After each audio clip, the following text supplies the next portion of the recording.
Hello and welcome to the Ice Guys, brought to you by the National Hockey Now Network. This is the show that takes you into the world of the National Hockey League. Every game, every day, from a betting perspective. With pro sports handicappers, Ian Cameron, Alex B. Smith, and various guests from the world of hockey and sports betting. And now, here's your host, Ian Cameron. Welcome to the Ice Guys, presented by National Hockey Now. It is Thursday, January the 12th. Ian Cameron with you. Alex B. Smith, man, the guy can't catch a break. He's under the weather. He's just got back from Chicago, back home in Minnesota. He's under the weather, not with us today. He hoped to be back today, but he'll be back tomorrow on the show. But that's okay. We've got ourselves a guest that I've been excited to bring on the show for a while because we've chatted back and forth for many weeks about various things, mostly sports, hockey, football, you name it. We've got quite the character about to join us here on the show. Former NHL pro hockey player, Colorado Avalanche in the NHL, Hershey Bears, Houston Aeros, Pensacola Ice Pilots, Mora IK in Sweden, Bolzano in Italy, Victoria Salmon Kings, ECHL, Cortina in Italy, Braehead Clan over in Jock. Over there in Scotland. Just an incredible, he's a hockey roadmap, this guy, with his career and all the years he played, and happy to have him on the show here. And by the way, don't be scared or worried why he's on audio only and you're not seeing video with our guest today. It's just he's at work, no issues. In fact, the people, don't worry about it. He's not scared to be in front of the camera. In fact, I should be the one to be scared in front of the camera.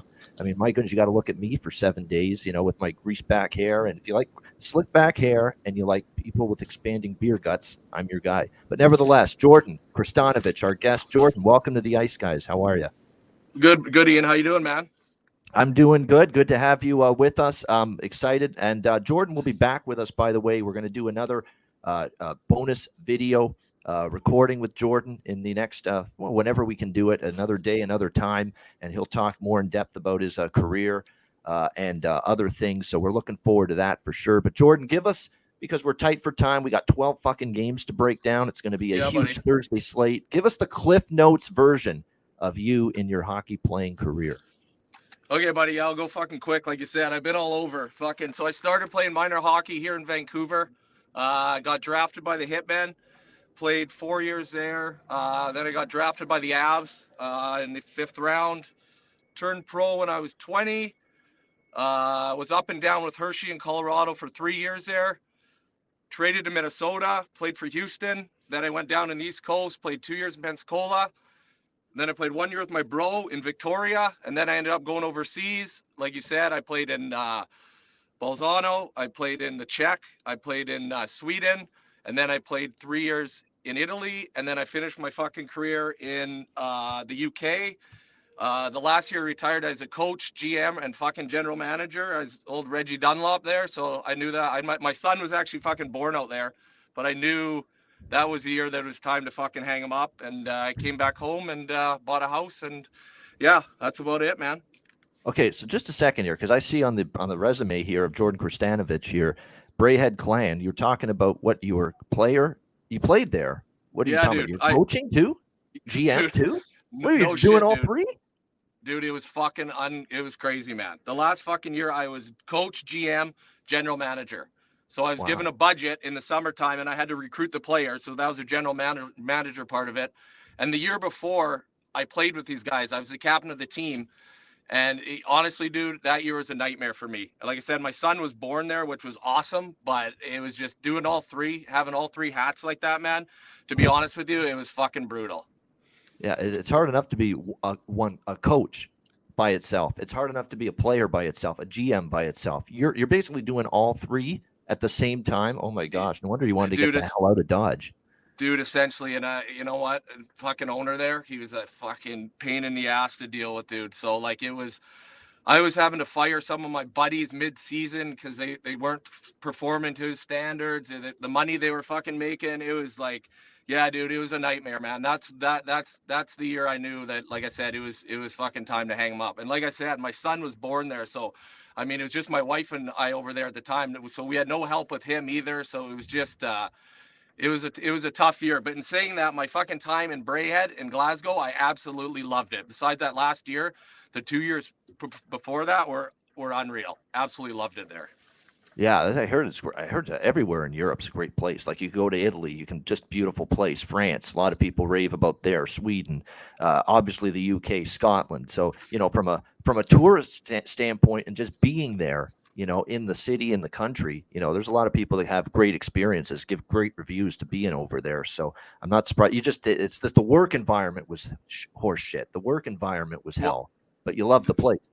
For the last year it was, Ian, but before that, like you hit the nail on the head, man. Like in Italy, I lived in Cortina for I was 2 years in Cortina, and we were literally in the mountains. Like it was, like you said, man, it was just beautiful and amazing. And the thing about going overseas, right? I tell guys this all the time, right? Is you get to travel too. Like you have all these breaks during the season, so you'll have a week here, a week there to just go wherever, because Europe it's so easy to get around, train, quick flight here or there, and that's what I did, and it was phenomenal, and I absolutely loved it. Yeah, absolutely awesome. And so you've been basically retired now for about a decade. I can't believe a decade. You probably can't believe it's been a decade already. Well, I can't, man. I can't. Fucking, it's funny. This is a funny, quick story. I know we got to get into the games here. So as soon as I retired, I got all my front teeth done, right? Because my teeth got knocked out. So I got them all done at the dentist. So fucking 2 of them, no shit, 2 days ago, fucking fell out. So I was in the dentist yesterday, and we were talking about how old my teeth were. And fucking, I was like, yeah, well, about 10 years, because I've been retired for about 10 years. So yeah, that's just a funny little story there. But anyways, I got them all fixed up.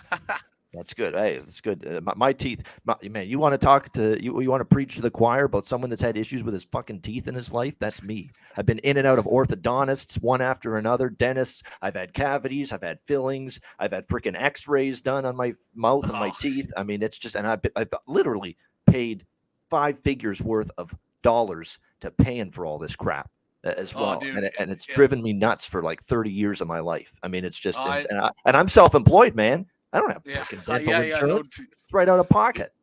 I know, fucking my teeth though. When I first retired, they were out of pocket. But I mean, now through work and shit, I have full 100% coverage on most shit. But dude, I know you fucking preaching to the choir and talking about dentists, man. Like I've had sessions in there for like literally I'd be sitting in there for 4 hours during my playing career, and then after, just with my teeth, like I said, get knocked out, and yeah, dude, it's not a fun time in the dentist office. No, it's not fun at all. And people, every time I smile, people think I'm from England, so it's just, I'm not going to lie. I got a perfect grill now because I got her done, but yeah. Well, exactly. It can't be worse than mine. I'll tell you that right now. Great stuff. And you're working construction these days, right? I am. I've been working construction for 15 years with my brothers.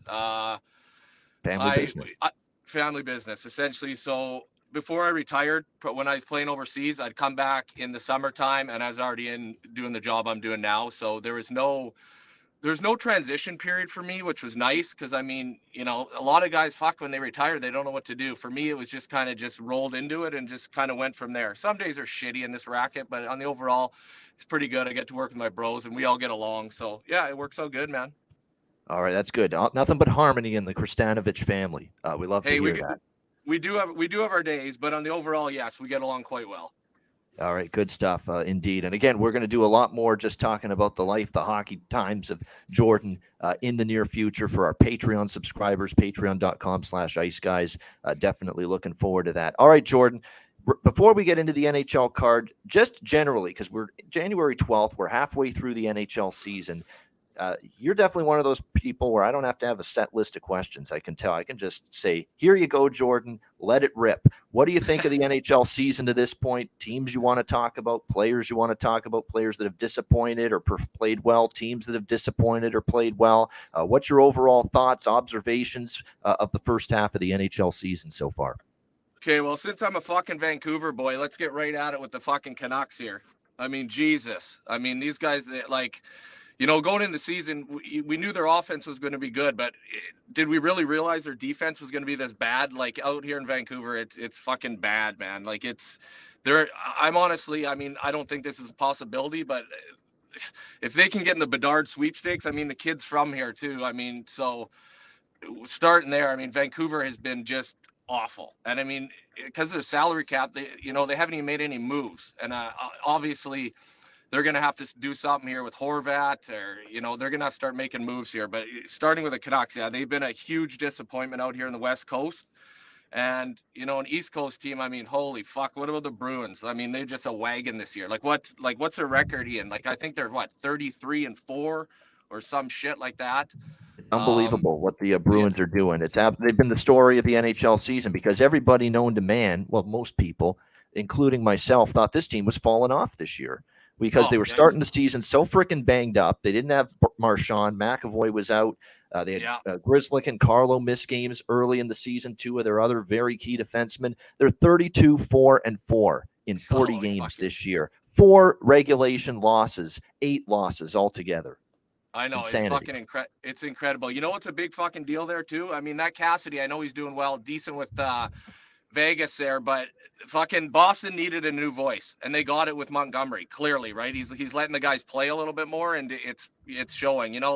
I think Vegas, on the other hand, they needed a coach like Cassidy, where they needed more fucking structure in their game. So it's kind of worked out good for both teams, but yeah, man, the Bruins are fucking they're looking good. And you're back east there in Hamilton, so let's talk about the Leafs a little bit. Fucking, you know what, everyone, I think the Leafs are going to make a run this year. I don't know. What do you think?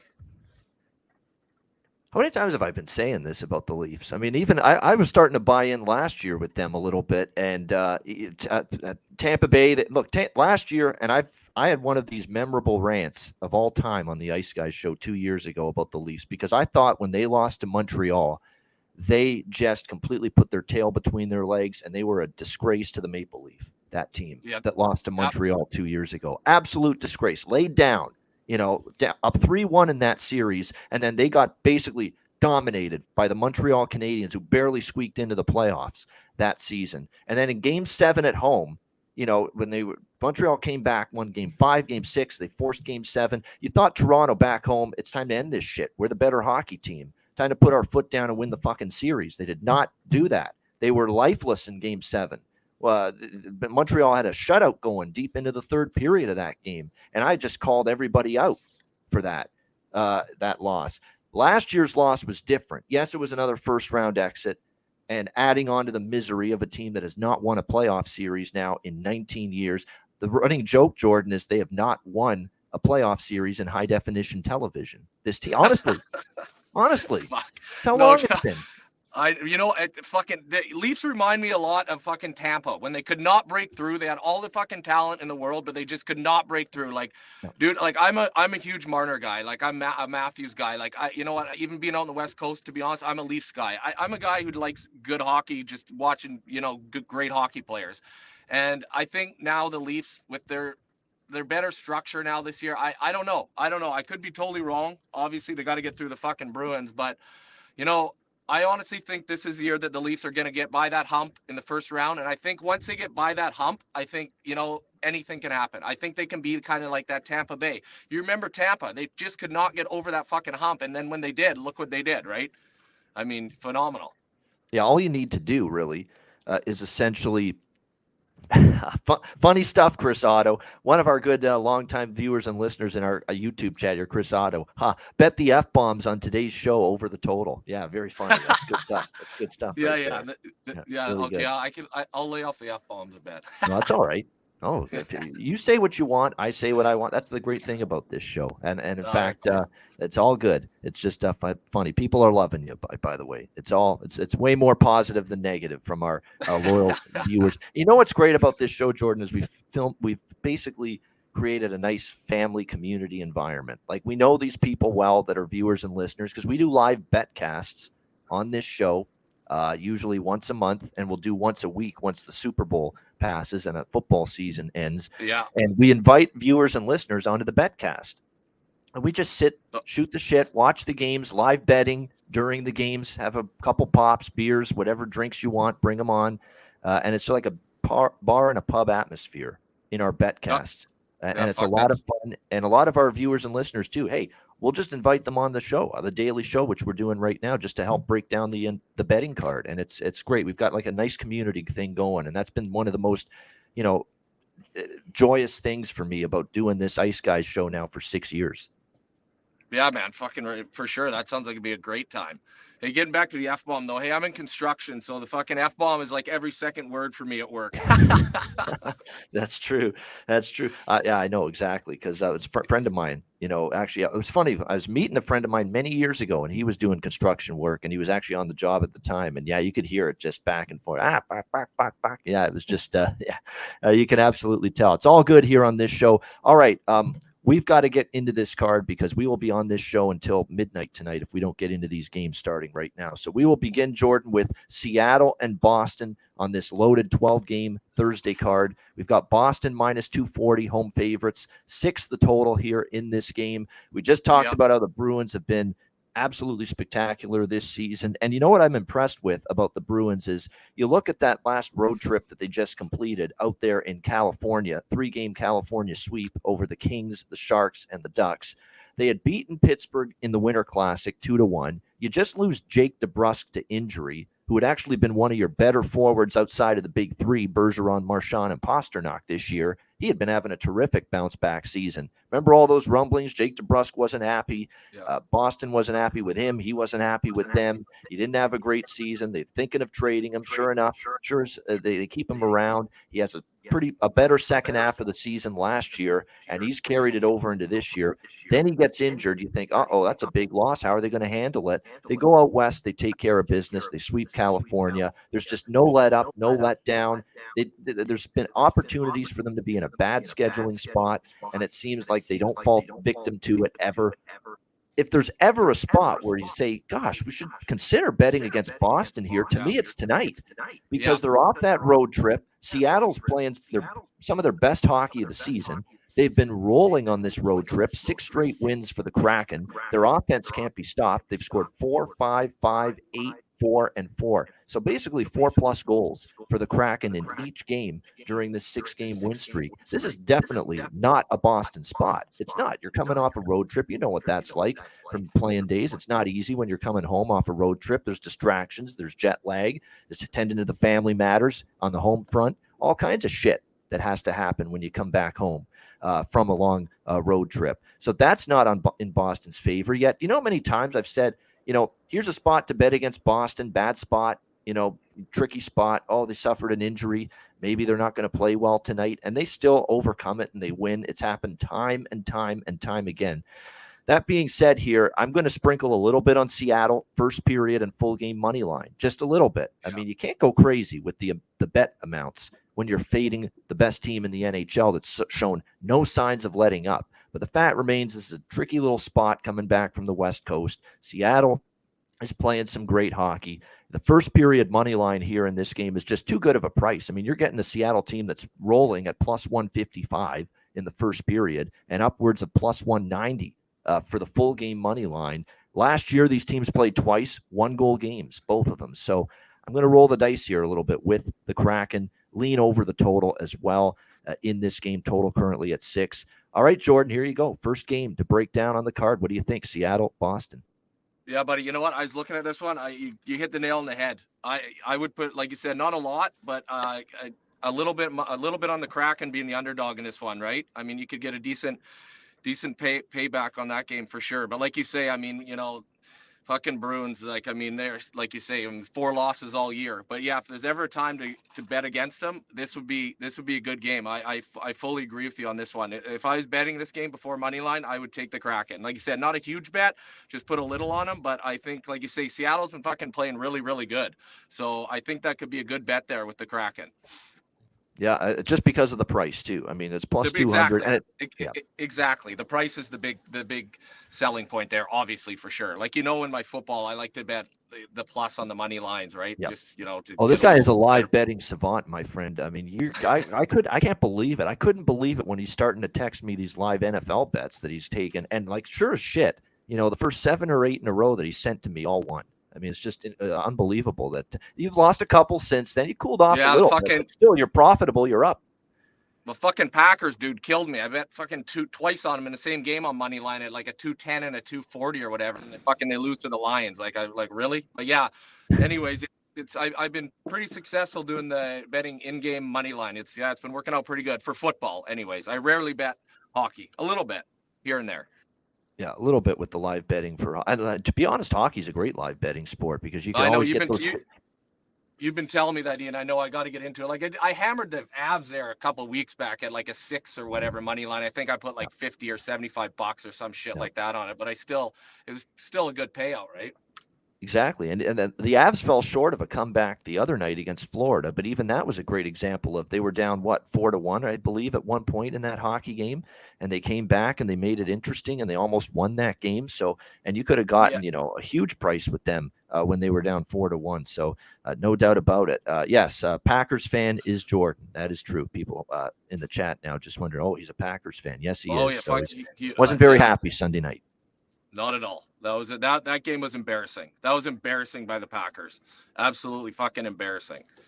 Like to show up like that against the Lions that have nothing to play for, like, oh man. Anyways, I know this is about hockey, and so we don't need to get into that right now. But yeah, that was a bad game. Bad game.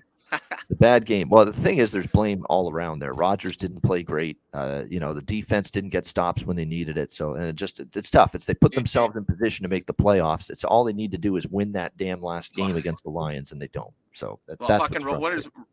Rodgers is throwing the ball to fucking nobody. Like I don't know what he's doing in that game. I love the Packers. Listen, Rodgers is what he is, but the guy's a fucking diva. Like I guarantee he's coming back next year, but he's playing it off like he's not. It's going to be the same old bullshit in the off season, but I mean, the guy's a phenomenal quarterback. But yeah, that game, like you said, was just that was a letdown, big time. Yeah, it certainly was. In terms of, by the way, as well, prop-wise in this game, Terry Edelman is making sure that I mention Matt Beniers, and how can I not? He has scored in 5 straight games. He has a whopping 9 points, by the way, 9 points in those 5 games for the Seattle Kraken. Yeah, he's on fire. Yeah, that kid's a real deal, man. Like he's that kid's unreal. So what? There's a prop on. Obviously, what's the prop on him? Well, to score a goal. Look, I'm the bargain bin king on this show. That's what I've become known as, Jordan, because I'm not always satisfied with just betting these, plus 150 goal scorer props or plus 180. I'm looking for bargain bin. I'm looking for plus 400, plus 500 in some instances, and usually I find those by isolating players that are moving up the lineup. So players that are going from the third line to the second line or third line to the top line. In a lot of instances, when they make that move up the lineup and the coach is putting them up the lineup, that it's not priced that way. You see the other players on the top line at plus 150 or plus 200 to score a goal, and the guy that's moving up to the top line to play with those other 2 players, you could get him plus 350, plus 400, sometimes even plus 500 to score a goal. Michael Amadio is a perfect recent example for the Vegas Golden Knights. They moved him to the top line with Mark Stone and Chandler Stevenson.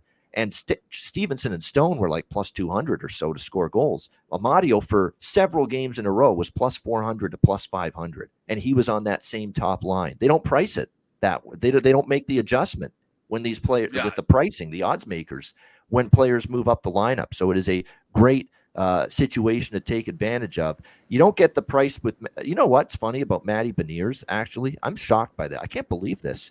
He's plus 305 at Caesars, plus 300 at PointsBet to score a goal tonight, and he scored in 5 straight games, and he's red hot. That's a bet. Like that's a bet you take for sure.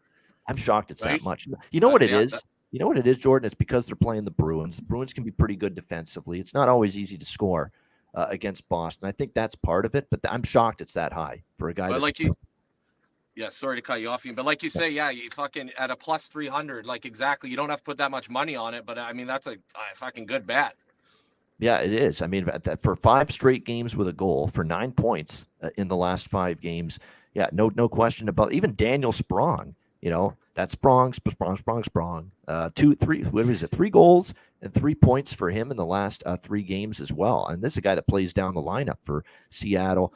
He's plus 550 in some spots to score a goal here tonight. Multiple books have him at that price. So it's one of those games, like if you're going to sprinkle on Seattle props, Ellie Tolvanen, we've talked about him repeatedly, since they got him off waivers from Nashville. You know what that's like. one team didn't want to keep you around, put you on waivers, another team, Seattle here, claims you, and all of a sudden you got that chip on your shoulder to say, hey, I can play at this level, and I can make things happen. I can make an impact. And Eeli Tolvanen, since he's joined Seattle as a Kraken after the Predators dumped him, 3 goals and 5 points for him in 6 games. He's done well.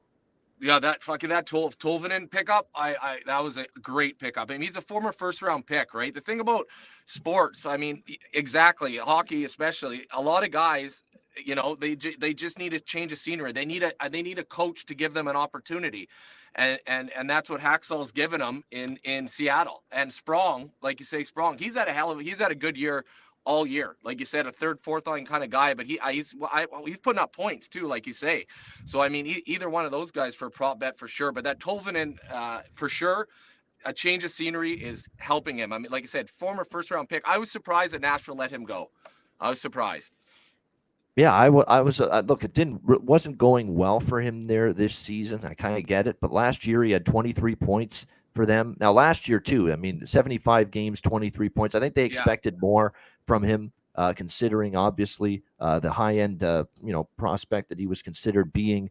And it started off slow this year too with Nashville. It's funny because he has 5 goals and 4 assists, 9 points, 23 games this year, and the majority of them have been with Seattle, those points and those goals. So they gave up. They just said, what? Last year was underachievement from him. This year it didn't start off well. The offensive production really wasn't there, and they just said, "Fuck it, we're done, we're out." And there you go, and he put on waivers, and Seattle claims him. Yeah, no, for sure. And you don't fucking see teams give up on your first round pick that quick, right? Like, but I mean, they did, and like, it's worked out great for Tolvanen, right? I mean, he's got a coach that believes in him, and he's playing with confidence. And as soon as you get that fucking confidence, man, it's crazy the things you can do. Like you can be a completely different player. So yeah, no, for him, it's great to see. Yeah, and obviously Bruins props, the majority of their scoring is obviously Bergeron, Marchand, Pasternak, so you can't go as deep into the well with their player props in their games, but keep an eye on, again, Charlie Coyle. He had a goal in the last game. He's plus 300 to score tonight, and it's funny, Jim Montgomery had a great interview on the most recent episode of Spit and Chicklets that just came out yesterday with Biz and Whitney.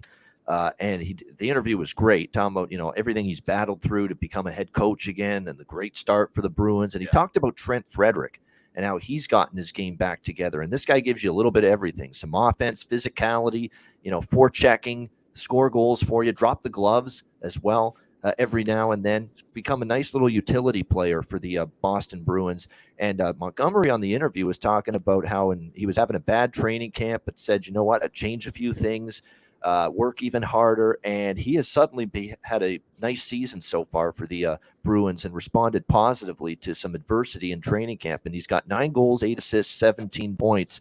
And, you look at his offensive capability lately, 3 goals, and he's got 4 points now in the last 6 games. So he's starting to give you a little offense too. So if you want someone in that bargain bin category of player prop tonight, Frederick for the Bruins here, plus 440.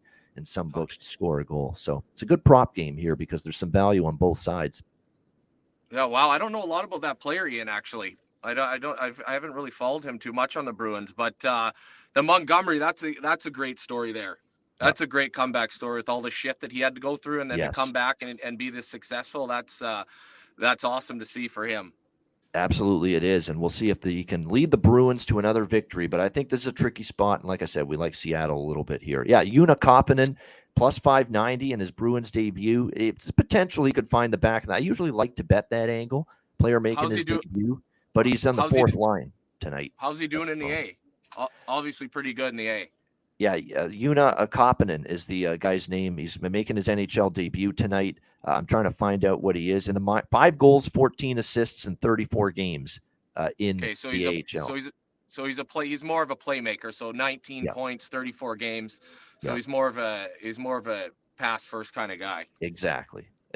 So, with his props, like the problem is they only have goal props posted for Una here tonight. You don't see anything. The plus 600 at Caesars is his goal prop, but nothing for points or assists. And it does feel like he's more of a playmaker, indeed. And like you say, if he's on the fourth line too, it's going to be hard to create a lot of offense from that position, right?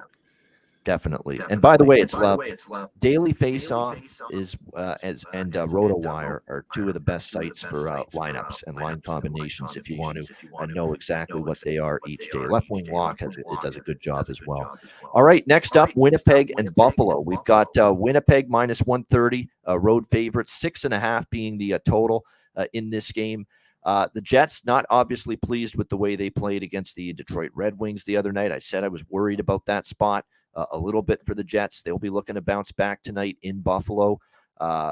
Buffalo now, they've lost 2 in a row on this homestand against the Flyers and the Kraken this week. Third game in 4 nights for them. We'll see if they can bounce back. I don't really have too much on this game, honestly. I think it's tough. I mean, I don't like going against Buffalo as home dogs off 2 home losses. This definitely feels like a spot for them to step up. Keep in mind, Philly was a flat spot after the big win against Minnesota, and then they ran into a Seattle team that's rolling right now. So I don't penalize Buffalo too much for those losses. Meanwhile, Winnipeg, they were playing great hockey. They had won 5 in a row. They got cooled off by Detroit 7-5. They weren't happy with their start. Wasn't one of Connor Hellebuck's better games. And usually when he's bad in the previous game, he's very good the next game. It's one thing about Hellebuck. He's been a very good bounce-back goalie in his career. So this one, I look at it. I think it's a tough game. It really is. I mean, I could make a good case for either side. Totals-wise, I always defer to the over in Buffalo games, especially at home. But we're talking about a Jets team that just gave up 7. Connor Hellebuck off a subpar showing for his standards. Wouldn't surprise me if they dig in a little bit defensively. So don't have really a strong opinion on this one. Jordan, what about you? Winnipeg, Buffalo. Okay, well, this morning when I was doing my picks, I had Buffalo circled. So I just, like you say, it's a tough one too. I mean, Winnipeg, fucking Buffalo. Buffalo's been playing So did you say, Ian, they've lost 2 of their last 3 though? Yes.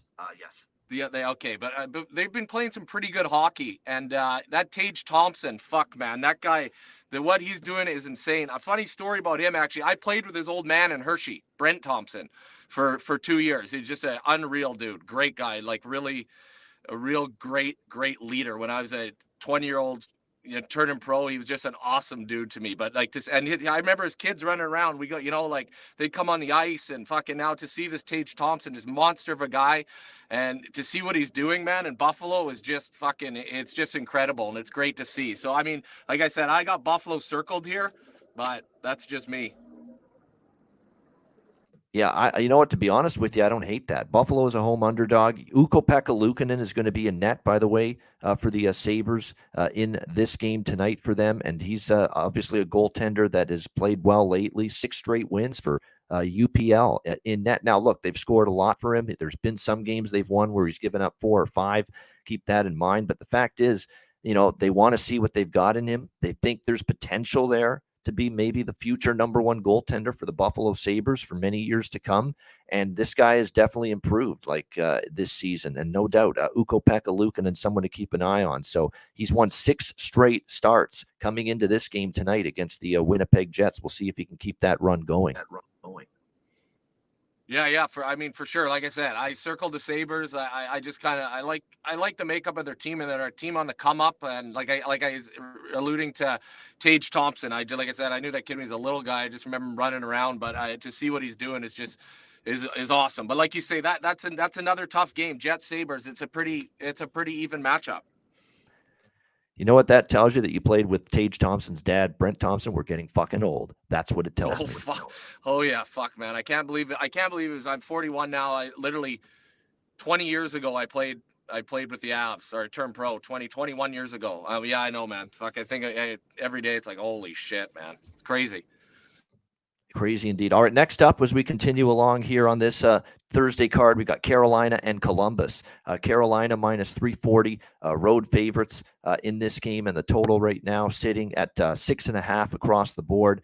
This feels very familiar to, look, if you're looking at Carolina, you're thinking, what's wrong with this team, right? Because if you're just looking at the results, if you're just looking at the raw final score numbers, for Carolina in recent games, you're thinking, what's wrong with this hockey team? Why are they playing so poorly? Well, they're not really playing that poorly, honestly. If you actually look at the last 3 games, they got they outshot Nashville 67-24. Pekka Rinne was outstanding, or not Pekka Rinne. UC Saros was outstanding in that game with the 5-3 victory for Nashville in that game. 4-3 Columbus beat Carolina in a shootout last weekend. Again, Carolina outshot Columbus 42-18.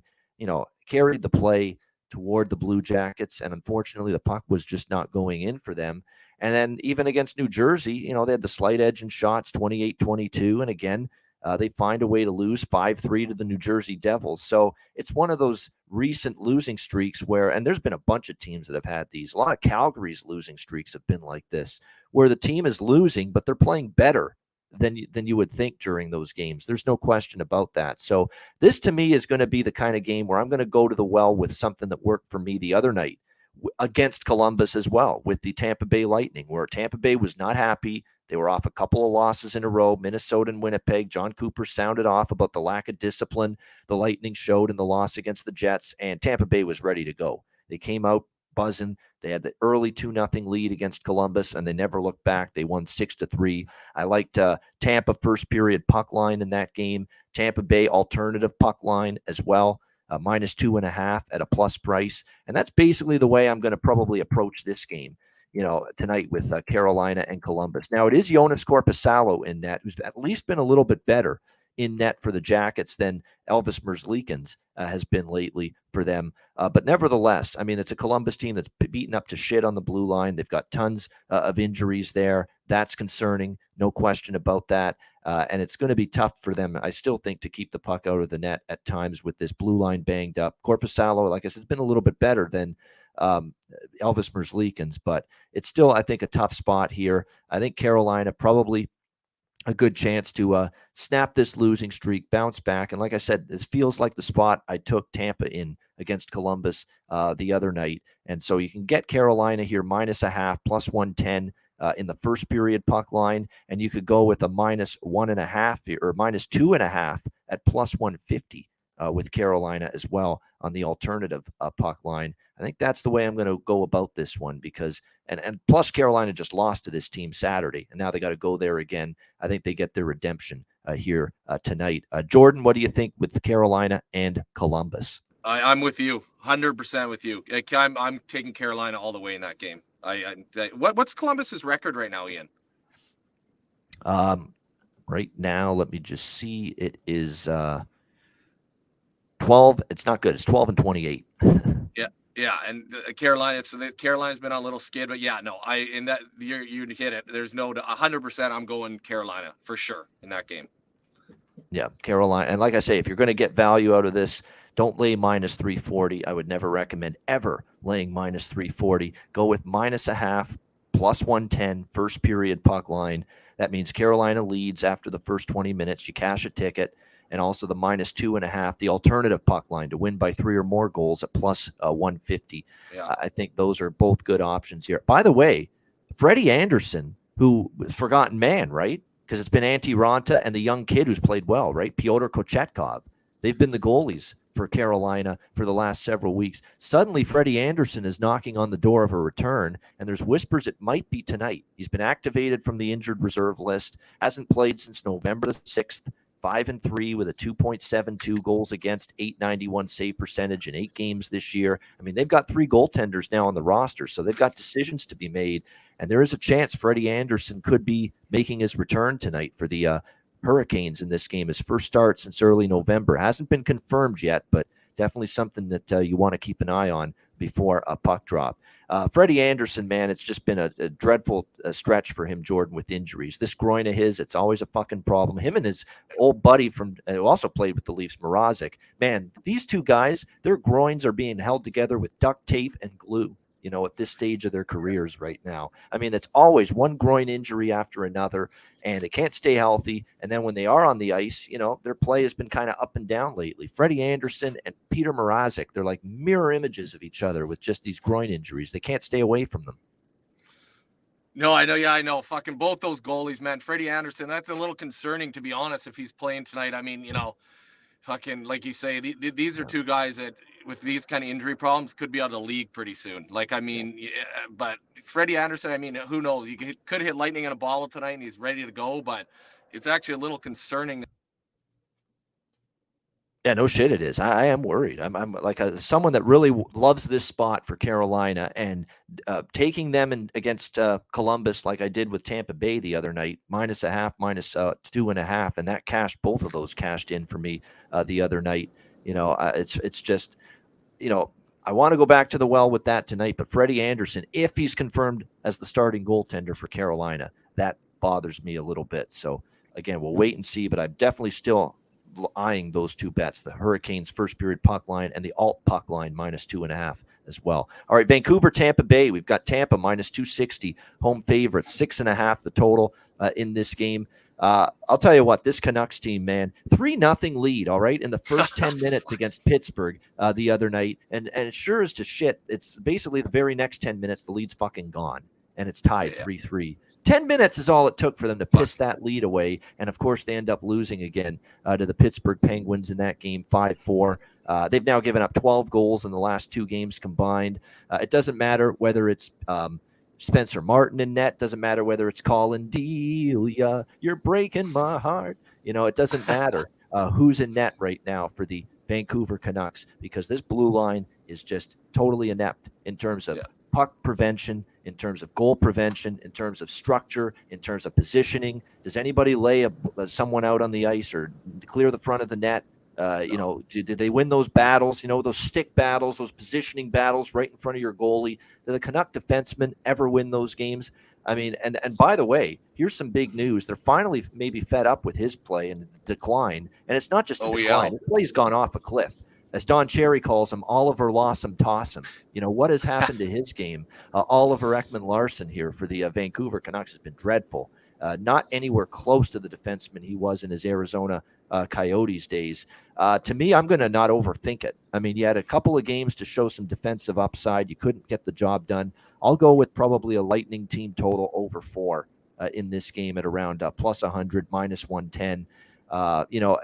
Tampa Bay got, criticized by John Cooper after the loss to Winnipeg. They responded the right way. They played a much better game, start to finish, against Columbus, 6-3. They outshot the Jackets 46-24. All I need is Tampa Bay to get to 4 goals minimum, and I won't lose this bet.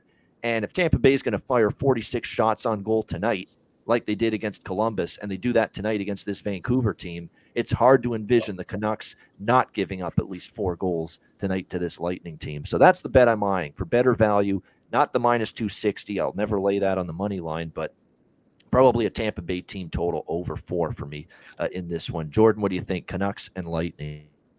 Yeah, 100%. I had Tampa circled with I wrote beside it the over. Fucking 100% against the Canucks, you go over. Like you get it. The Canucks cannot defend, but they can score. So I 100% Tampa, but the big bet, the good bet here, like you say, Tampa over 4 or whatever the game. What's the game total? 6.5. See, that's right. You said that. So I'm over that too. Like I'm over that too. Like the Canucks cannot fucking defend at all. Like OEL, I read that too earlier that he's probably not going to play.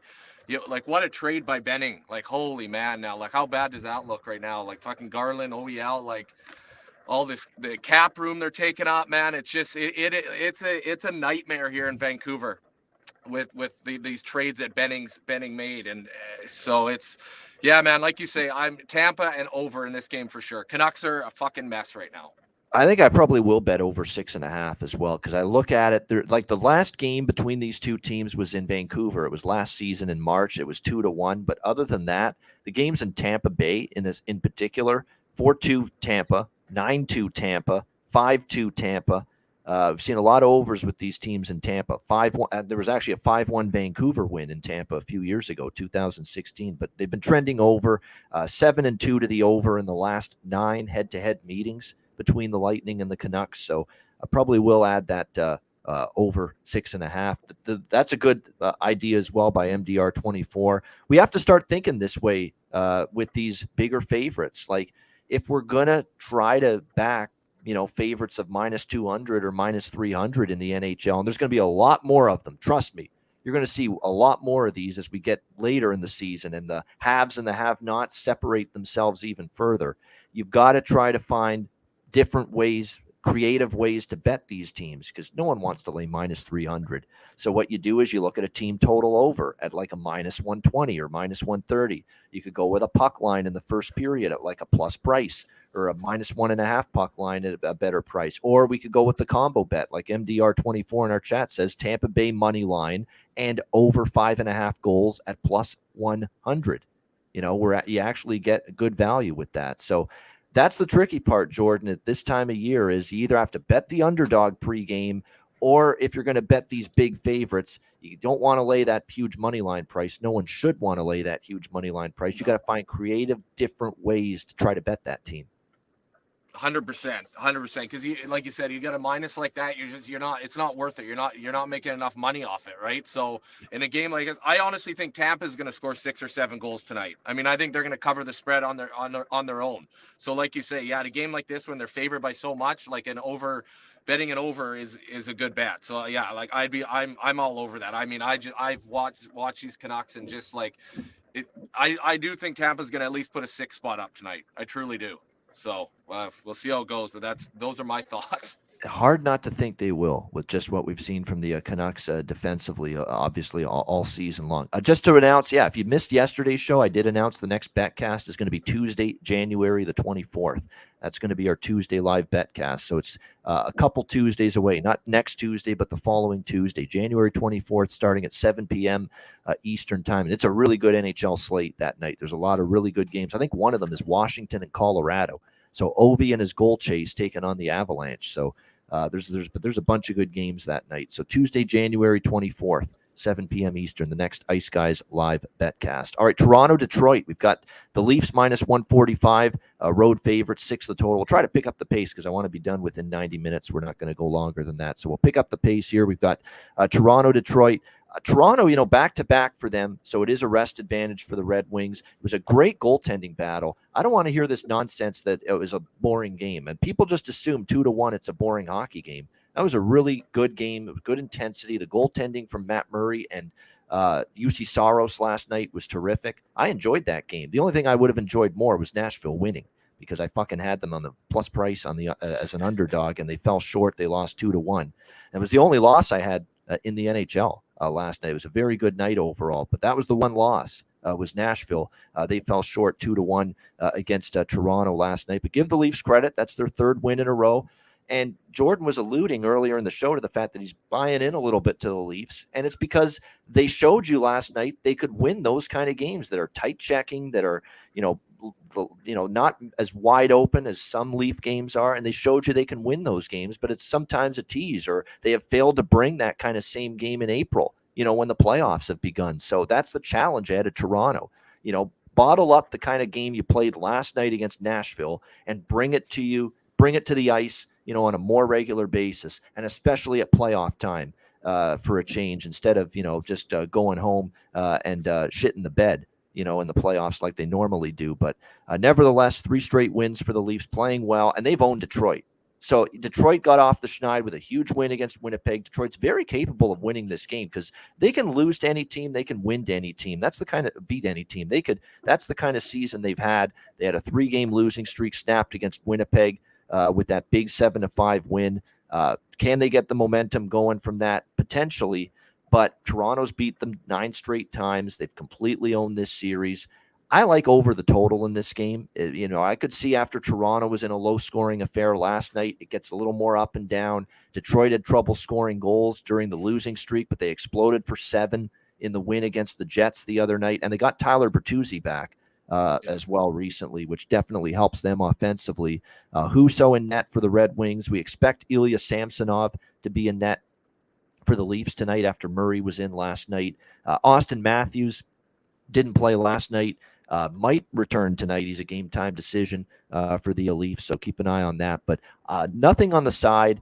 I think Detroit, I was tempted by Detroit, but, I can't get over the fact they've lost 9 straight to Toronto, even though they've got the rest advantage, even though I think they're going to be in better spirits after getting a win the other night against the Jets. They have been owned by Toronto. I don't want to go against that kind of track record. I do like the over, though, in this game. Jordan, what do you think, Leafs, Red Wings? Yeah, I'm on the Leafs here 100%. In saying that, Yzerman's got the Red Wings on the right track. Like, I think that team is going to be a good team for years to come. And like you said, they're getting Bertuzzi back. Is he already back, or is he just first game back tonight? Yeah, he's back. Always back. Yep. He's back. Yeah.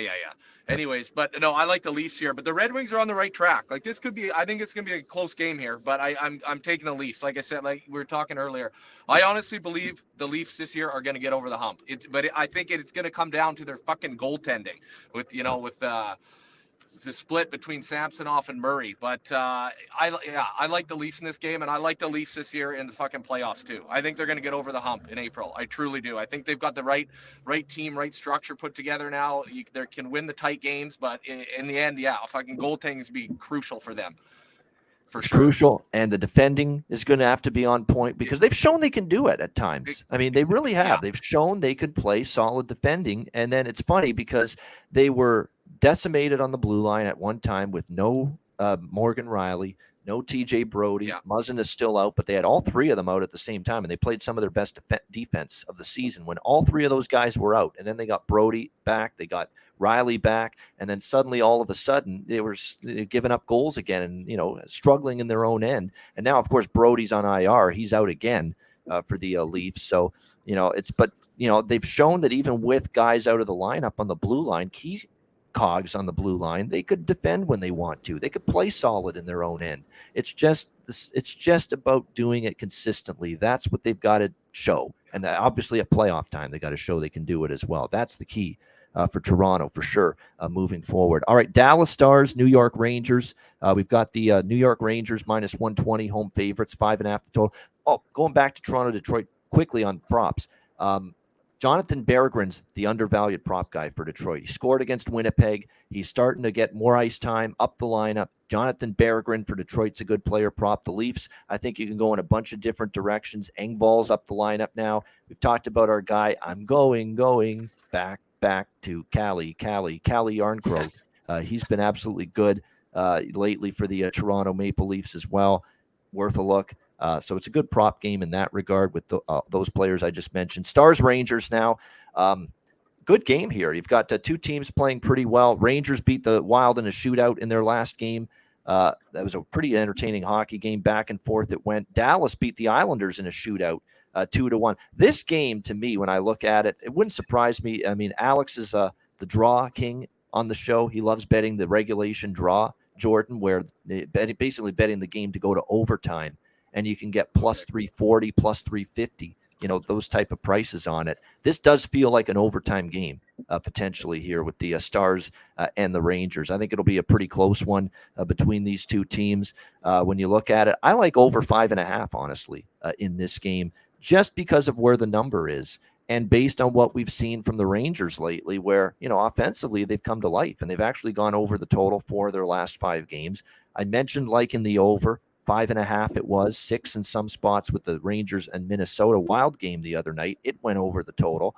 The Rangers offense is working right now, and they're finding ways to score goals. Power play's been good. Now, Chris Kreider, obviously the big injury absence for the Rangers, ruled out tonight. Upper body injury, won't play. It's the first time he's been injured all season. He's been in all 42 games. He's done a great job staying healthy. 19 goals, 11 assists, 30 points. For the Rangers this year. They will miss him, but changes in the lineup. It looks like Lafreniere is going to get that on. Here we go again with this kid. Number 1 overall pick. Here's your chance, kid. You're with Zibanejad on the top line. You're going to be on the number 1 power play, it looks like tonight. It's time to fucking make things happen. Enough already. All right? You're a talented guy. It's time to make things happen here and get your game back on track. I'm going to roll the dice with Lafreniere tonight to get on the scoreboard and find the back of the net here for the Rangers. So I like the over. I'm staying off the side. I do like the over, and I'm going to take the New York Rangers. I'm going to take Alexis Lafreniere here, anytime goal scorer, plus 410 at Caesars. Come on, plus 410. He's on the top line tonight. He's going to be on the number 1 power play unit. It's time for this guy to shit or get off the pot, man. Time to produce. You got a great opportunity here tonight. Let's see if he can finally get it done here for the Rangers. Jordan, what do you think here? Dallas, New York. I'm taking the Rangers in this one, but the Lafreniere, I fucking 100% agree with you. Like, I mean, this is it for this kid. Like, I mean, we were talking about the Tolvanen situation. I mean, Lafreniere's put up a little bit better numbers, but I mean, this fucking kid, it's time. Like, it's time he produces. I mean, and like you say, first line, first unit power play. I mean, they're giving him every opportunity here to succeed. So I like the plus 410 on Lafreniere for sure. But more importantly, this kid needs to get his game. He needs to fucking get that confidence going and fucking run with it because he's got too much talent not to. So, yeah, for sure. I like the Lafreniere bet, and I like the Rangers in this one for sure. All right, Rangers and to score a goal as well here for the Rangers in this one. All right, that's the first half of the Thursday NHL card. Jordan and I will be right back in just a second to break down the second half, the remaining 6 games of the card, right after we hear from our sponsors, Gramco. Right. Whether you or your team's game is on the field, screen, racetrack, or the ice, Gramco is for the game. Grown by farmers who spent years developing premium hemp genetics, Gramco provides customers with consistent quality Delta 8 products ready for any occasion. Gramco currently offers numerous Delta 8 products such as vape cartridges, disposable vapes, pre-rolls, gummies, wake and bake coffee, and more. Gramco offers an enjoyable legal high delivered discreetly and directly to you, and is also available at many American retailers as well. Get the best Delta 8 cannabis products on the market shipped quickly and discreetly from Gramco. If you visit www.thegramco.com, use promo code ICEGUYS, you get 25% off of any order, and all orders on the site that are $50 and higher are shipped free with standard shipping. So live elevated with Gramco and check out their wonderful Delta 8 products today.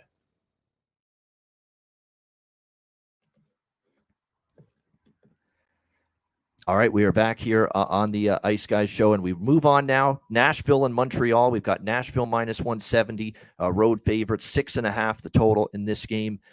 Nashville, look, how about that? It tells you the state of Montreal's blue line in particular, that Nashville played in Toronto last night. It's a back-to-back for them on the road. Montreal's rested, just waiting for Nashville, essentially, because they haven't played since Monday night when they lost to Seattle 4-0. And here's Nashville taking money. I mean, minus 150 up to minus 170, which tells you just how much struggles the Canadians have had. 1-8 in their last 9 games, shut out by the Kraken 4-0 in their last game. And the thing that I've been betting involving Montreal Canadiens games repeatedly since the Christmas break, it's just been the team total of the opponent over the total. And it's cashed, I think, pretty much every time. Since the Christmas break, they gave up 4 to Tampa, 7 to Florida, Washington, 9 goals, Nashville, 6, Rangers, 4, St. Louis, 4, Seattle, 4. I mean, every team recently, they've given up 4 goals to the opponent in every game, essentially, since the Christmas break. And we have talked ad nauseum here on the Ice Guys show about this blue line. It's ravaged. It's not very good right now because of they miss Mike Matheson, who hasn't played in forever. He's one of the stable veteran forces. Of all the young guys they could not afford to lose, because it's a very young, inexperienced blue line, the one guy they could not afford to lose was Caden Gooley, who is by far playing the best of that young crop of defensemen for the Montreal Canadiens. Well, he's on IR now. So you've got Joel Edmondson, you've got a David Savard that's not playing like you did in Columbus, and you got just a bunch of young kids that just are struggling with the more minutes, the more responsibility, playing against better players because they've got to play up the defensive pairings and more responsibility, and they're struggling with it. Jordan Harris, Johnny Kovacevic, Arbor Jacki, Chris Weidman, they're having a tough time defending in their own end. And it hasn't helped that the goaltending hasn't been great either from either Sam Montembeault or Jake Allen. But the fact remains that, the defense in front of the 2 goalies has really been problematic simply because they're just so young back there. And now they've got key injuries as well. So as far as this game goes, for me, I'm going to keep it simple here with Nashville team total over 3.5. Look, Nashville was a team, I took their team total against Montreal just a week or 2 ago when these teams played in Nashville. And I was concerned because, it's not like Nashville lights up the scoreboard every night. And Nashville still scored 6 goals against Montreal in that game. So for me, it's Predators here over 3.5 team total. And by the way, Nashville off the loss to Toronto, even though this is a back-to-back for the Predators, probably going to be looking at them trying to bounce back and have a good effort tonight. And they're actually 3-1-1 on the second night of back-to-back games this year, Nashville. So they've been okay in this spot. Jordan, what do you think here? Nashville, Montreal. Yeah, 100% Nashville in this game, Ian, for sure. Montreal, they got off to a pretty good start this year. You know, Marty St. Louis, I think he's a good coach. I think he's the right coach for that team moving forward. But I mean, Montreal, yeah, they're fucking young and they don't have a lot of experience there. It's going to be a few years until they're, a really good team. So and like you say, Nashville's been playing pretty good. So I definitely like Nashville in this game. In saying that, I think Montreal is going to be good in the future, but it's just going to take some time. And right now they're really struggling. Yeah, no question about that.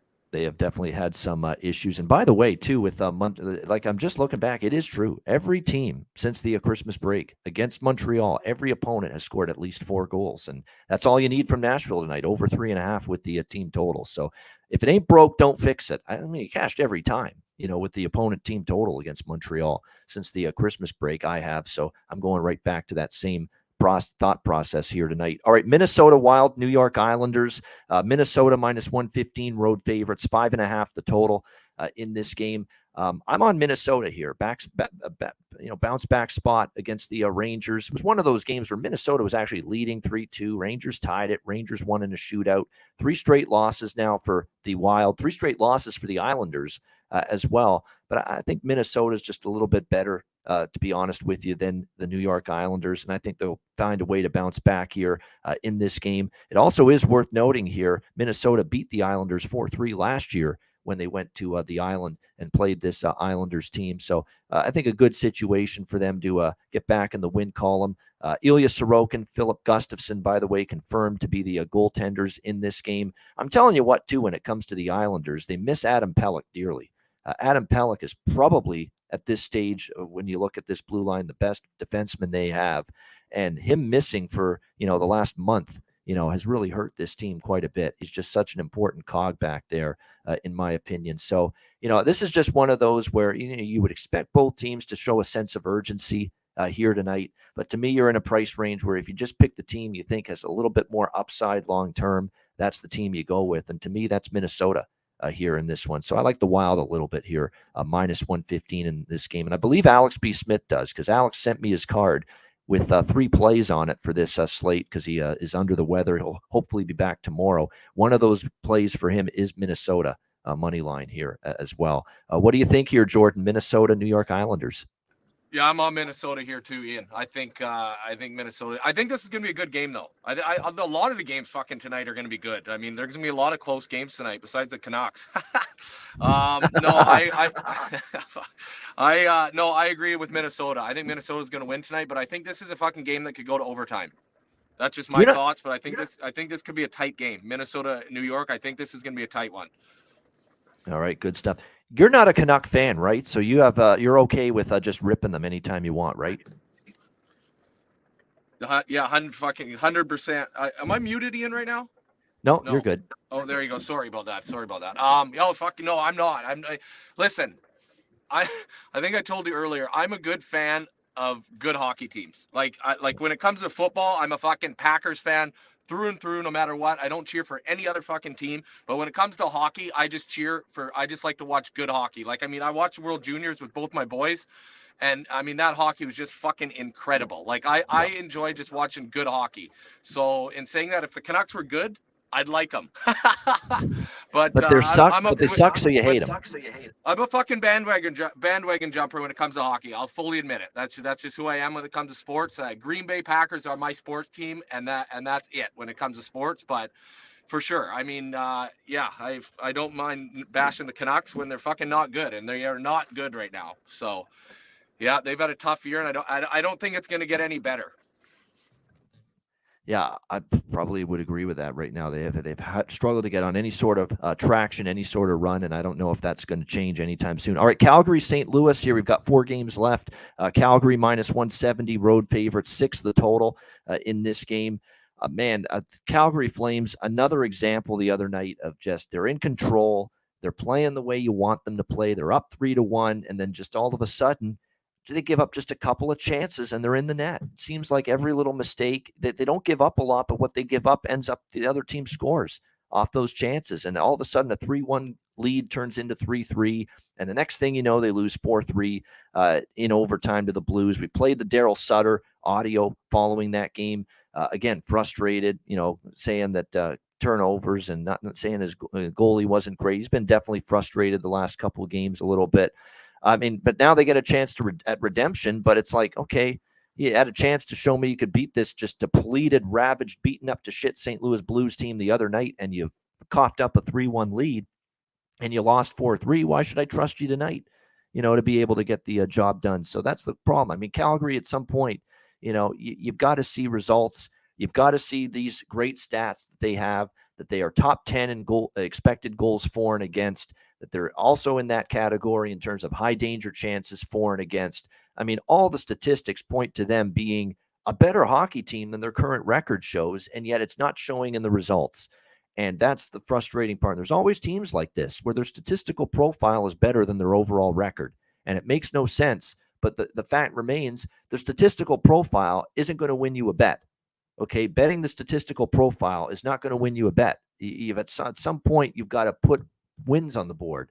And right now, we're seeing this team's win-loss record not live up to those stats as a top 10 team in expected goals for and against, and also high danger chances for and against. So, at this point in time, I'm reluctant. It's obviously Calgary playing the same team they lost to the other night. It should be a bet on spot for them. I still think they're better than St. Louis, especially with St. Louis banged up the way they are, especially on the blue line with Leddy, Bortuzzo, Krug, 3 starting defensemen out for them. Dan Vladar, I think actually it's a plus that Dan Vladar is starting for Calgary. Darth Vladar, as they call him, because Jacob Markstrom is still not playing as well as he's capable of. So it will be Vladar tonight for Calgary. Grice for St. Louis, who is coming off, I think, probably one of his best games of the year, shutting out Minnesota. Was that just an anomaly for a guy that's struggled a lot the last 2 years? Or is that a sign he can play that way again here tonight for the St. Louis Blues? I'm going to probably lean over just because we saw 4-3 with these teams. The Blues are still an over team right now to me because of the cluster injuries on the blue line, which always to me leads to an over type of betting situation, because you make more mistakes defensively when you're that shorthanded and you've got that many new faces on the blue line. So I do like the over, and I'm scared to death to take Calgary again after what I saw the other night, even though I know this is a good bet on spot. And if I stay off them tonight, watch them win. What do you think here, Jordan? Calgary, St. Louis. Funny enough here, I got Calgary circled. I got them circled. But like you're saying, this is a team that's had, with all the moves they made in the offseason, they just they haven't been able to gel as a team. They have everything there. I mean, fucking defense they got.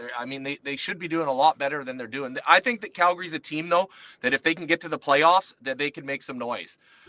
In saying that, on the other side of the track, I think St. Louis, I think they're going to be a seller like this year. Like, I think St. Louis is kind of a team slowly in the decline. I know they got some young guys like Kyrou and a couple other kids coming up, but I think I don't see a lot in St. Louis in the future here. But so like I said, I got the Flames circled here, but I think this is probably going to be another close game. And I like the over also. I like the over there.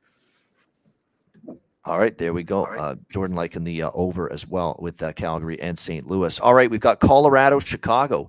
Colorado minus 320, road favorites, 6 the total here. Avs and Blackhawks.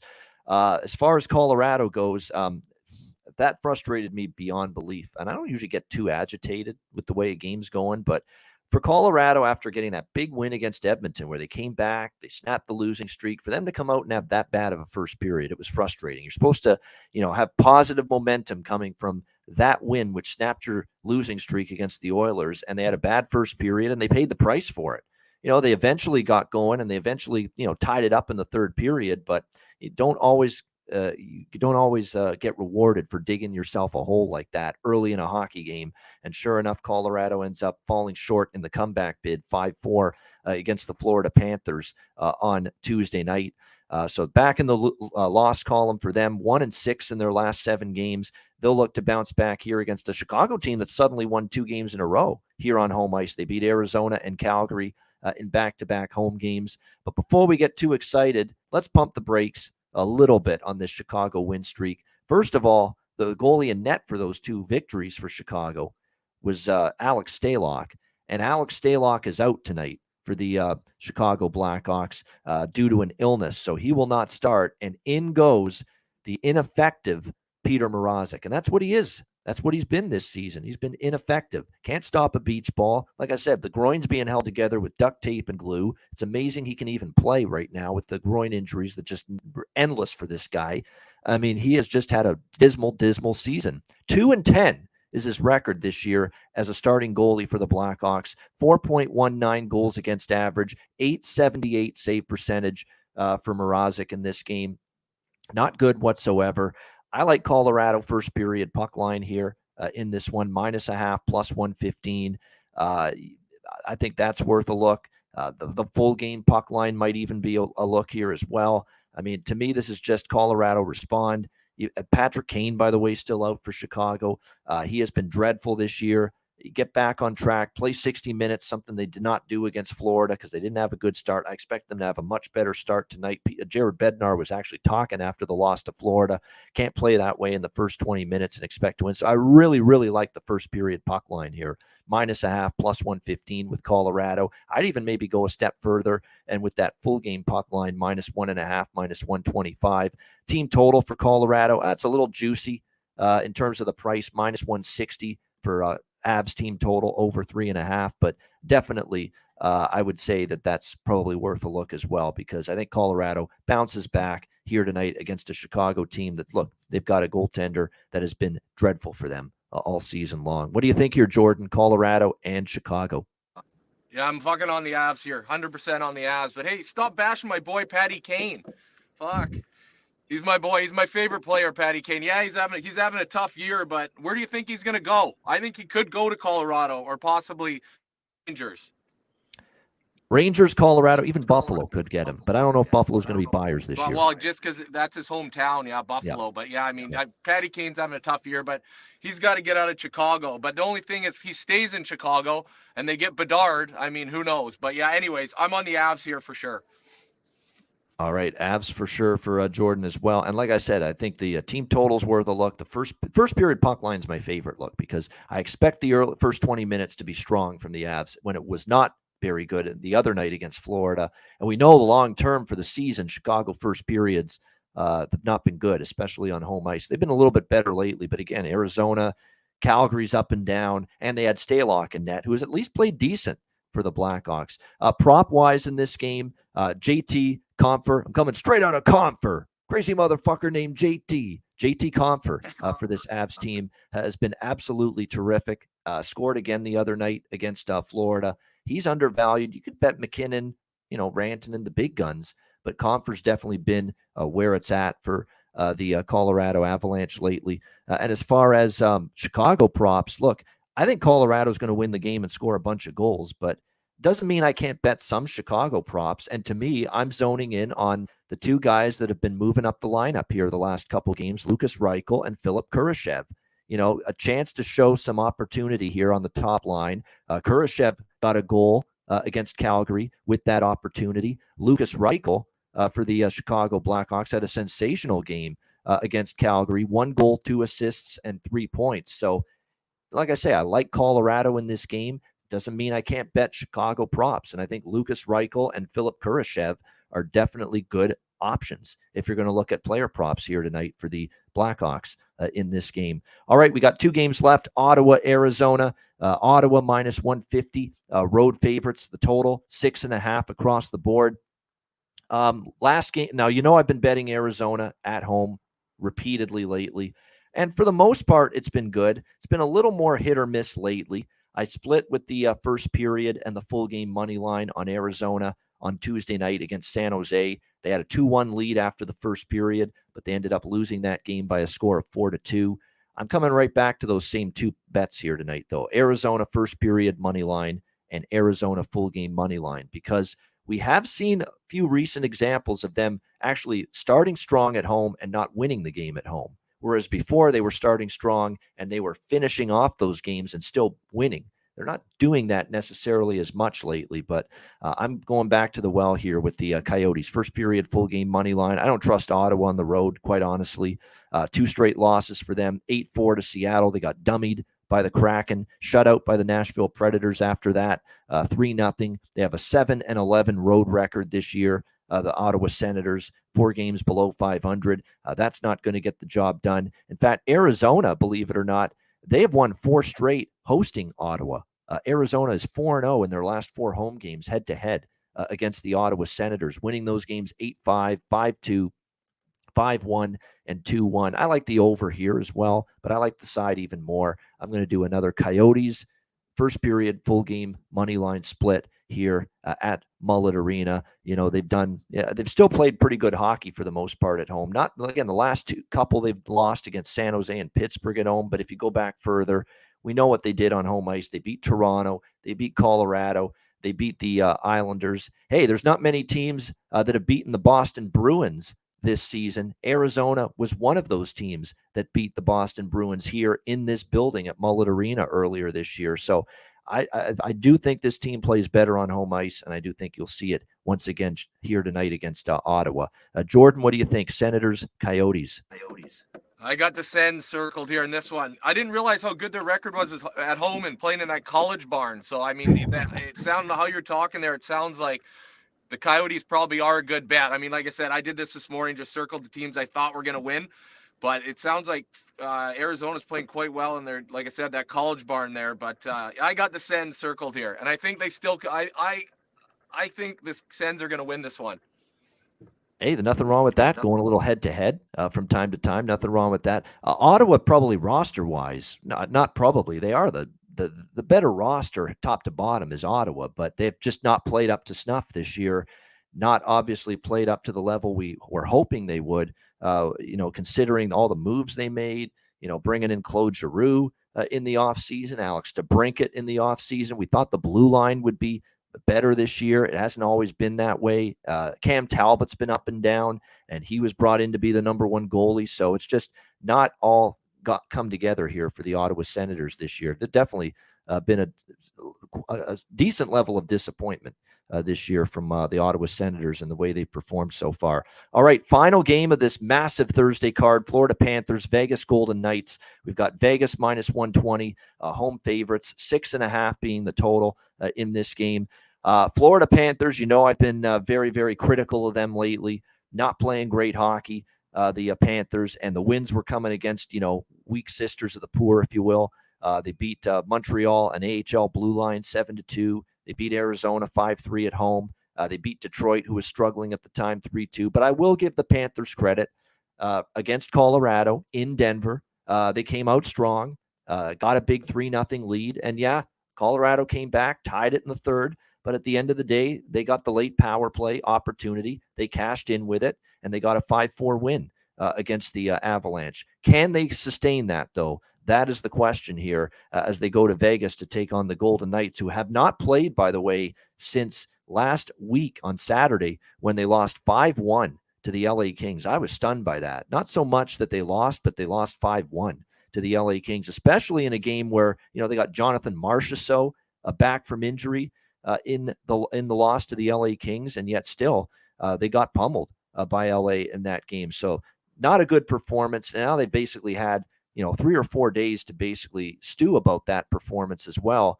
3 days rest or more. They've only had this situation once, the Vegas Golden Knights, and they actually went 0-1 in that situation. So you would think the extra rest will help them. We'll see. I've still got to take Vegas here, minus 120. This is still a team that, they had won 3 in a row before that. I don't love the fact that they're still very much decimated on the blue line. Shea Theodore, Zach Whitecloud, both out. They did get Martinez back, at least Alec Martinez recently, which is good. Daniil Miramonov looks like he is a game-time decision tonight, and he's played pretty well for the Vegas Golden Knights, so they're hoping to have him back. I think after a bad game like that, 5-1 loss at home to the LA Kings, you're going to see the Golden Knights play a lot better. Keep in mind, offensively up front, this team is as healthy as they've been in a long time. They're still very depleted and injury-riddled on the blue line, but up front, Jack Eichel's back. Jonathan Marchessault is back. They pretty much got all their big guns in the forward group available to them now. We don't have goalies confirmed for this game yet. We expect Sergei Bobrovsky to be in net for Florida again because they have no choice. I mean, Spencer Knight is on IR right now for the Panthers, and Expected to be Logan Thompson as well for the Vegas Golden Knights. Just hasn't been confirmed yet. But I do like Vegas here, minus 120 in this game. And I also like goals in this game, especially. 4 of the last 5 head-to-head meetings have gone over the total. 6-5, 7-2, 5-3, 5-3. And if you look at this Panthers team, lately, they haven't been keeping the puck out of their own net for the most part. They gave up 4 to Colorado, 5 to Dallas, 3 to Arizona, 5 to the Rangers, 4 to Carolina.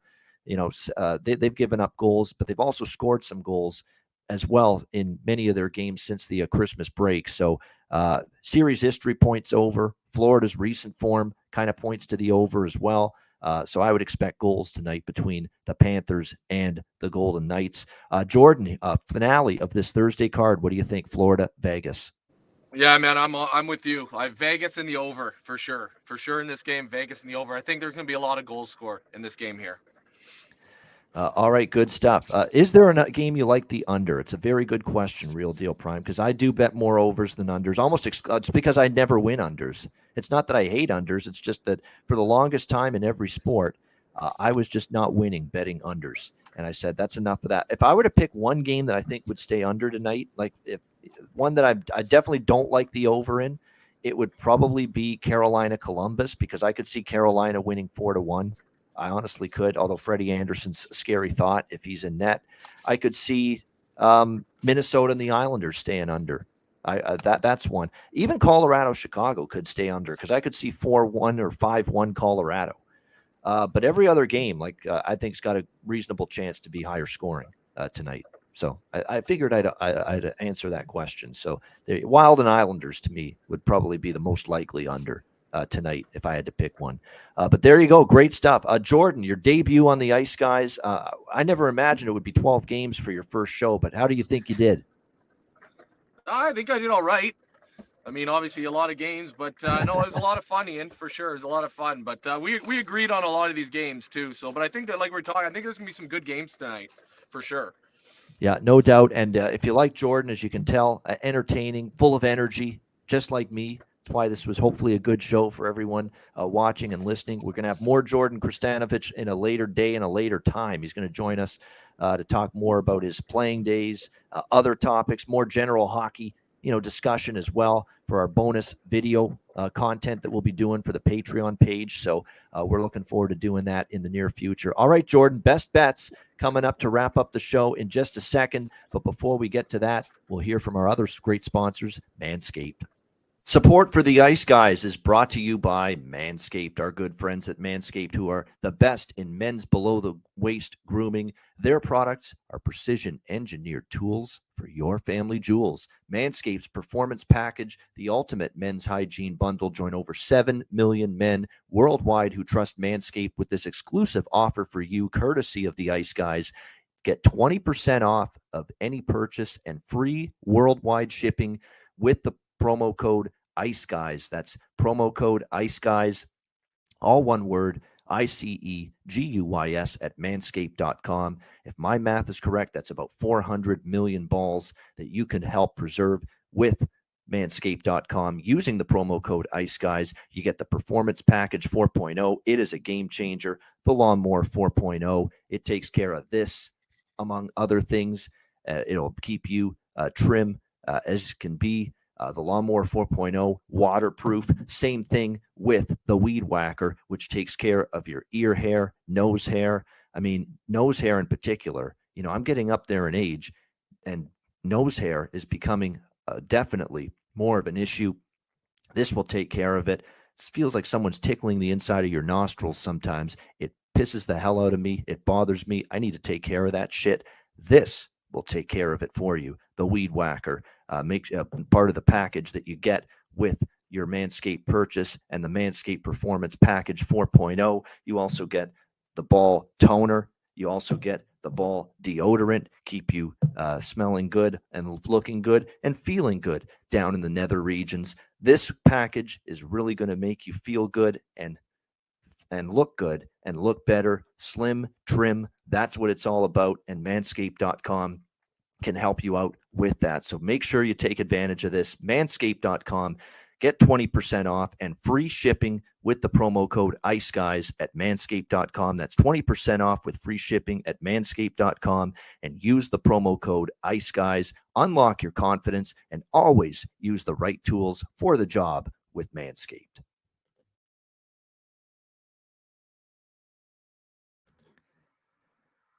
All right, we are back here on the Ice Guys, and we are ready to wrap it up with best bets for this Thursday edition of the show.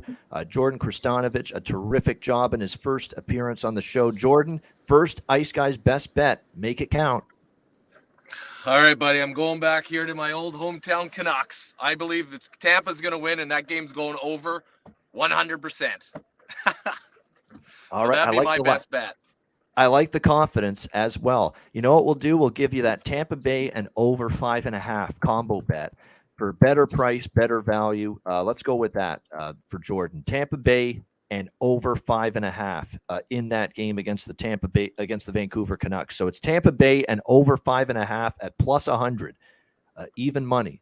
There you go. Best bet for Jordan Krestanovich. And my best bet for this Thursday card, lots to choose from. Very good card overall, but I'm going to end up going with, I'm going to keep it simple here. Nashville team total over 3.5. I mean, I love this premise that we've been rolling with. It was the best bet for me on Monday's show. Seattle team total over. I mean, it's just hammering away at this very young, inexperienced, struggling Montreal blue line. They have given up 4 goals or more in every game since the Christmas break. I think it continues tonight. Nashville team total over 3.5. Even money. That is going to be my best bet here for this Thursday card. Great stuff with our special guest, Jordan Krestanovich. A great show on this Thursday. Jordan, it's time to let you get back to work. Time to keep on building those bridges and making those roads nice and paved. Whatever the fuck everybody's doing associated with the company. Back to work. Yeah, buddy. Fucking back to the piss and rain here in Vancouver. It's still raining. Shocking that it's raining in Vancouver. Couldn't have believed I'd hear that be the weather forecast today in Vancouver, BC. But great stuff with Jordan. Thanks to everyone for joining us on YouTube. Hit the like button. We appreciate it very much. And those of you listening on the podcast version as well, a reminder, the Ice Guys is live 7 days a week, Monday to Friday, 2 p.m. Eastern. Saturday and Sunday, noon Eastern. If you can't watch the show live, download the Ice Guys podcast in audio form on all major podcast platforms, Google Podcasts, Apple Podcasts, Spotify, Stitcher, iHeartRadio, Amazon Music, and more. Download the Ice Guys podcast when you can't watch the show live. For Jordan Krestanovich, our special guest, I'm Ian Cameron. Have a great Thursday night. Enjoy the games and good luck. And we will talk to you again tomorrow on Friday for another edition of the Ice Guys presented by National Hockey Now.